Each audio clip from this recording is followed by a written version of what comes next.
قل هذه سبيلي أدعو إلى الله.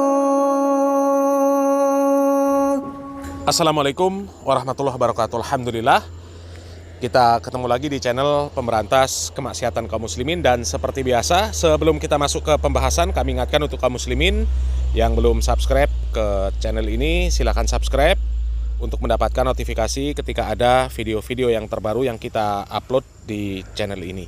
Dan untuk yang sudah subscribe, kami ucapkan jazakumullahu khairan katsira. Dan kaum muslimin, ada video terbaru dari Pak Rizik Syihab yang mengomentari kejadian yang saat ini sedang viral di negeri kita, ya, kejadian demonstrasi, ya. Dan sepertinya dari video ini, ya, kita bisa menyimpulkan bahwa sebenarnya Pak Rizik Syihab ini benar-benar masih merasa sakit hati sama Jokowi, ya. Karena kejadian ini ya dia kait-kaitkan dengan Jokowi, ya, dengan orang-orangnya Jokowi dan sebagainya, ya. Tapi ada beberapa poin, ya, di dalam video ini yang kami ya sepakat dengan Pak Rizik Syihab, ya. Tapi ada tanda kutipnya, ya. Untuk lebih jelasnya, coba kita simak langsung video dari Pak Rizik Syihab. Dari sebelum presiden dilantik, kita sudah berikan saran, kita sudah sampaikan kepada mereka, kalau Presiden Prabowo mau menjadi presiden yang dicintai habaib, dicintai ulama, dicintai oleh umat Islam, bahkan dicintai oleh seluruh rakyat Indonesia, maka saran saya cuma satu: Jokowi dan kroni-kroninya jangan lagi dipakai dalam pemerintahan Prabowo. Itu aja saudara, jangan dipakai. Saya sebutkan satu persatu nama-namanya, saya sebutkan ada sekian belas saudara, sekian puluh, saya sebutkan, ini jangan dipakai. Kalau Anda pakai, Anda akan rusak, dibuat hancur. Sudah kita sampaikan dari setahun yang lalu. Tapi yang terjadi apa? Begitu pelantikan, begitu dibentuk kabinet, yang kita sebutin justru dipakai semua. Inna lillahi wa inna ilaihi. Oh, saya anggap, oh kalau gitu nggak mau dengar nasihat, ya terserah. Terserah kalau nggak mau dengar nasihat, ya. Akhirnya sekarang kejadian, berbagai macam kejadian, coba kita lihat. Mulai dari Pati kemarin rakyat turun rame-rame. Kenapa? Kenapa dipaksa? Pajak naik 250%. Nah, kenapa di daerah-daerah pajak itu banyak naik? Ya karena Kementerian Keuangan menekankan, ini pendapatan dari daerah mesti besar, di sektor pusat mesti besar. Ini kita punya utang ribuan triliun. Bagaimana cara bayarnya? Ambil aja dari rakyat, saudara. Makanya tadi saya katakan, kok menteri jadi preman tukang palak, saudara. Ibn Khaldun rahimahullahu ta'ala sebagai seorang filosof dalam urusan sosial politik mengatakan, kalau suatu negeri saudara sudah mengandalkan biaya pembiayaan negaranya dari pajak, itu tanda kalau negeri itu bangkrut, saudara. Ini negeri bangkrut, nggak usah ditutup-tutupi, saudara, nggak usah ditutup-tutupi. Jangan dikorbankan rakyat untuk bayar pajak ini pajak itu. Jangan pajak, saudara, ngekek rakyat. Udah gitu seenaknya menteri mengatakan, ya pajak kan sama zakat. Enak betul, saudara. Dalam Islam zakat dikenakan kepada orang kaya, orang miskin nggak kena zakat. Pajak miskin kaya dicekek semua, bahkan yang miskin lebih dicekek. Buktinya mana? Habib jangan memfitnah. Buktinya anggota dewan kaya-kaya nggak kena pajak. Pajaknya dijamin oleh negara. Rakyat yang kecil-kecil, saudara, sampai tukang ojek bayar aplikatornya aja begitu besar, saudara. Belum lagi kena pajaknya.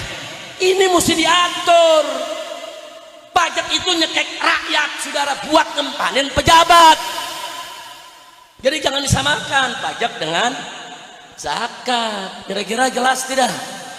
Bukan, itu bukan solusi. Nah, kalau presiden mau tahu solusinya bagaimana, kan dulu kita udah kasih saran, cari yang benar. Kan Nabi udah kasih tahu, idza usidal amru ila ghairi ahli fantadhir sa'ah. Kan yang pintar banyak. Saya mau tanya jujur sekali lagi nih sama yang hadir sini, orang Indonesia yang pintar banyak gak? Banyak gak? Yang benar banyak gak? Yang bagus banyak gak? Yang sarjana banyak tidak? Kenapa bukan mereka yang dipakai? Kenapa yang dipakai pelawak, yang dipakai artis, yang dipakai influencer, yang gak ngerti untuk urus negara? Masya Allah. Nah jadi jangan salahin saya. Kalau di mana-mana Habib Rizik marah-marah melulu. Bukan marah. Ini kita dalam rangka amar ma'ruf nahi munkar. Setuju tidak? Setuju tidak? Ya memang amar ma'ruf nahi munkar resikonya banyak. Saudara, ya dipanggil, yang ditangkap, ya dipenjara berkali-kali. Saudara, wah diserbu sama PWI. Nah, itu kan resiko juga. Saudara, kemudian laskar juga, saya punya santri 6 dibunuh, itu resiko perjuangan, saudara. Tapi kita nggak boleh mundur, enggak. Rakyat ini nggak boleh ditinggal. Ini kalau ulama semua lari, Habib semua lari, umat ditinggal, ini besok gedung di Jakarta dibakar semua ini, saudara. Benar-benar hati-hati, saudara. Makanya ulama dalam kondisi begini, habaib ulama serta kiai nggak boleh ninggalin umat. Ini saat-saat umat betul-betul perlu rangkulan, perlu sentuhan, perlu untuk diajak. Yuk kita bicara bagaimana cara mencari solusi di negeri ini. Insya Allah. Nah, karena itu, saudara, walaupun nasi sudah jadi bubur, tapi tidak ada kata terlambat bagi pemerintah. Presiden Prabowo 1 tahun ini nggak memperhatikan saran-saran dari ulama untuk memakai pejabat-pejabat yang bagus. Mungkin beliau tersandra, mungkin ada suatu alasan yang kita tidak tahu, saudara. Ya sudahlah, mafat apa yang sudah berlalu biar dia berlalu. Nah ke depan bagaimana cara mengatasinya? Tetap saya punya saran. Yang pertama, Prabowo harus memberhentikan Jokowi dan kroni-kroninya. Setuju tidak? Setuju tidak? Nah, yang kedua, segera undang habaib yang istiqomah, undang ulama yang istiqomah, undang ormas Islam yang istiqomah, ajak diskusi. Saya yakin di Jakarta aja nih kiai-kiai yang pintar banyak. Ada majelis tingginya Fuhab, Kiai Haji Sukron Makmun, saudara, undang. Ada Kiai Haji Ainul Yakin dari Asyafi'iyah, ada Kiai Haji Alwi, putra daripada Kiai Haji Abdul Rashid, ada Kiai Haji Amir Hamzah di Mampang sini, saudara. Oh banyak. Ada Kiai Haji Lutfi Zawawi, banyak. Kalau saya mau sebutkan satu persatu, di Jakarta ini banyak ulama-ulama bagus. Di sekitar Jakarta nggak kalah, saudara. Ada Kiai Nasir Zain di di Bogor. Ada kiai-kiai lainnya yang bisa diundang. Bahkan di Jawa Tengah, Jawa Timur, saudara, undang pimpinan pondok pesantren Sidagiri, undang itu pimpinan pondok pesantren Dalwa, undang yang Tebu Ireng, yang tambak berasnya, yang Lirboyonya, saudara, undang Al Anwar di Sarang, saudara. Itu putra-putra daripada Mbah Maimun Zubair. Undang itu ulama-ulama luar biasa, saudara. Di Madura ada auranya, saudara, Aliansi Ulama Madura. Undang mau berapa? 100 ulama, 1000 ulama, 10.000 ulama, undang. Ajak mereka ke Jakarta, diskusi bagaimana menyelesaikan persoalan negara, bagaimana cara membayar utang yang sudah lebih dari 10.000 triliun, bagaimana cara kembali menghidupkan BUMN yang bangkrut, bagaimana cara melawan semua sandra-sandra sehingga pejabat tidak bisa berkutik. Undang ulama. Fas'alu ahla dzikri in kuntum la ta'lamun. Allah sudah perintahkan dalam Al-Quran, tanya kepada ahli dzikir, tanya kepada ulama. Kalau kau tidak tahu, bukan hanya dalam urusan sholat, puasa, haji, bukan hanya urusan ibadah mahdoh, dalam urusan negara pun tanya ulama, saudara. Setuju tidak? Itu saja yang saya mau sarankan, saudara. 2, 1, segera singkirkan itu Jokowi dan kroni-kroninya. Insya Allah ulama di mana-mana akan merapat. Amin. Yang kedua, undang ulamanya, undang, saudara, undang itu ulama semua, ajak diskusi. Nah pejabat yang termasuk mesti disingkirin Kapolri. Kapolri ini mesti dicopot, mesti diberhentikan, saudara. Loh kenapa Habib? Apa Habib benci? Bukan soal benci, saudara. Kita ini ngalami, saudara. Kita bentuk tim hukum. Semua orang-orang yang menghina ulama, menghina habaib, menghina nabi, saudara, menghina agama, menghina Quran, bahkan menghina Allah, semua kita sudah laporkan, saudara. 70 laporan lebih ke Mabes Polri, 1 pun tidak diproses. saudara, sampai peristiwa di Pemalang, saudara, orang-orang yang sengaja merencanakan untuk membunuh saya, menghabisi saya, saudara, bukti semua sudah lengkap, sampai hari ini tidak diproses. Apa orang-orang penghina ulama ini semuanya dipiara sama Kapolri? Ada apa Kapolri tidak memproses? Jadi sekali lagi, maka itu yang seperti ini berhentiin. Kapolri yang lain bagus, saudara. Di Mabes Polri jenderal-jenderal yang bagus baik. Tanya Kiai Haji Ainul Yakin, tanya Habib Hanif, saudara.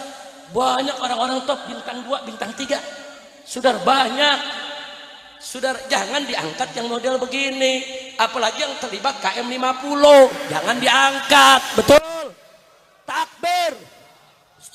Setuju Kapolri diganti? Setuju. Setuju Jokowi dan koroni-koroninya disingkirkan? Setuju. Takbir. Sallu ala Nabi. Itu saja yang saya mau sampaikan, saudara. Nah, kalau ada nanya, Habib, ini kondisi sekarang bagaimana? Jangan-jangan umat nggak usah ikut-ikut dan lain sebagainya. Indonesia, saudara.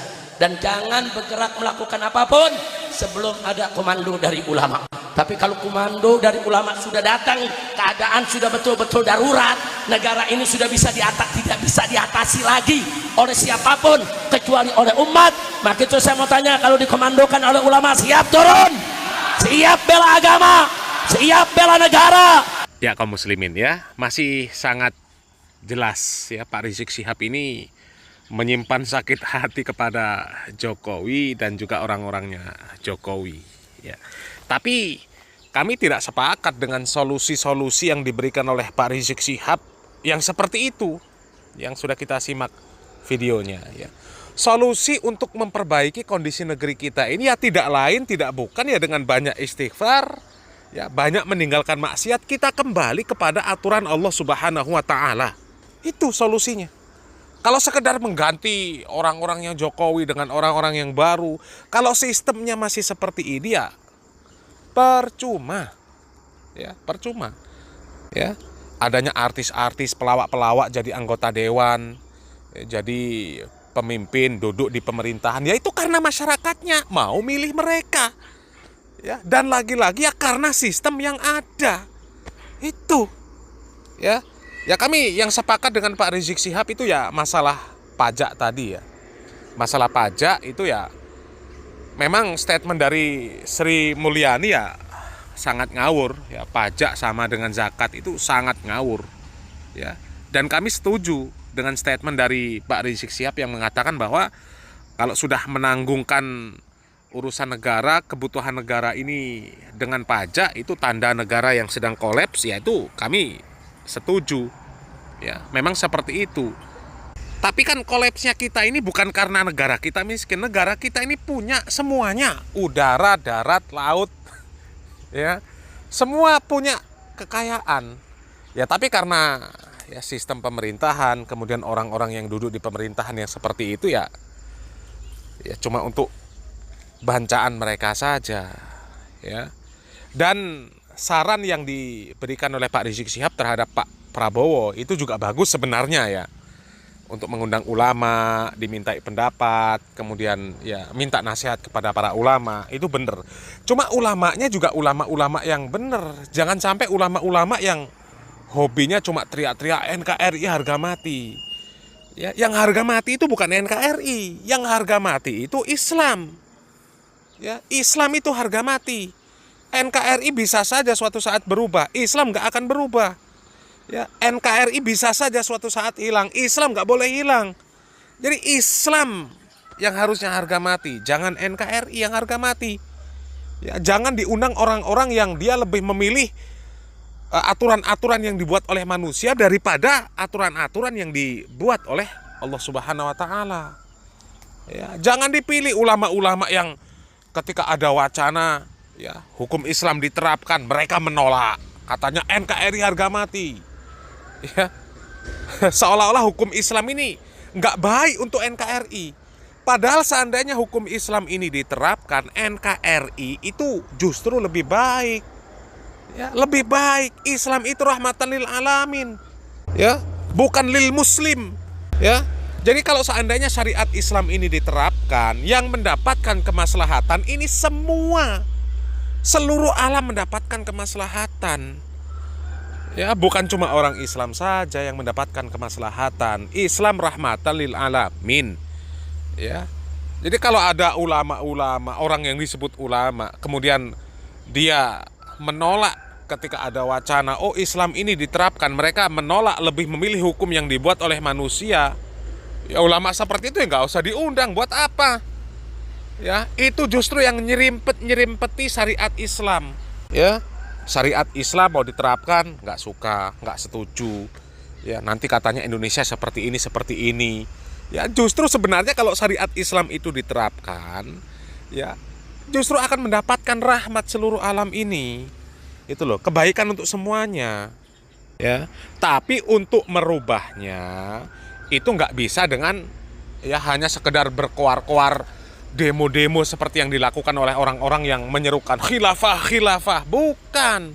Mereka menyerukan untuk menegakkan khilafah, tapi mereka proses menyerukan khilafahnya sudah menyelisihi syariat Islam.